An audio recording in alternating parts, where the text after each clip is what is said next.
to throw for a loop. To throw for a loop. And usually you throw somebody for a loop. It's one of those expressions where you're going to have some pronoun right there. He threw me for a loop. I threw them for a loop.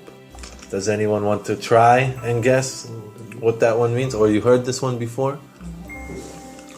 It's a little bit difficult, I think. If you look up Google or dictionary or whatever, you sometimes see knock for a loop, but I don't think that one's that common. I think it's much more common to throw for a loop. Maybe that's just what I'm used to. And it really means to shock someone, to surprise someone. So if I can look at the origin that was on here, dating from the first half of the 1900s, allude to the comic strip image of a person being pushed hard enough to roll over in the shape of a loop. So if you push someone really hard, they kind of roll like a circle in a loop. So you don't have to worry about that. Just know that it means to shock or surprise someone. An example sentence here says, the result of the election knocked most people for a loop. Maybe that is the Trump election or something like that. Many people were really shocked and surprised by that result. There is a similar expression to throw someone a curve or to throw someone a curve ball. And that one comes from baseball. So it's not the straight one. Actually, usually the curveball comes kind of up and down.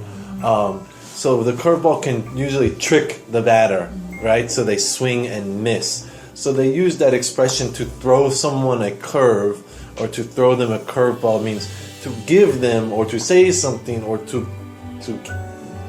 give towards you something almost in a tricky kind of manner. So a common way you might use that one would be in an interview, right? In an interview, you may study and you may have some expected questions, but then he asks you some really strange question. You know, you could say that was a curveball. He threw me a curveball. So at that time, I wasn't expecting that.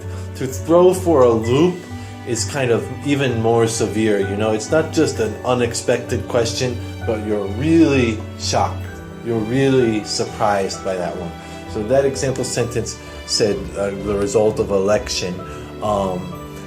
You could say, you really knocked me for a loop. That news took me by surprise. Or when he heard the news, it threw him for a loop. So he heard something really surprising, really shocking, confusing. The end of that trick always throws the audience for a loop. They're always really confused and really shocked. So if you just remember confused, shocked, astonished, like that. Any questions?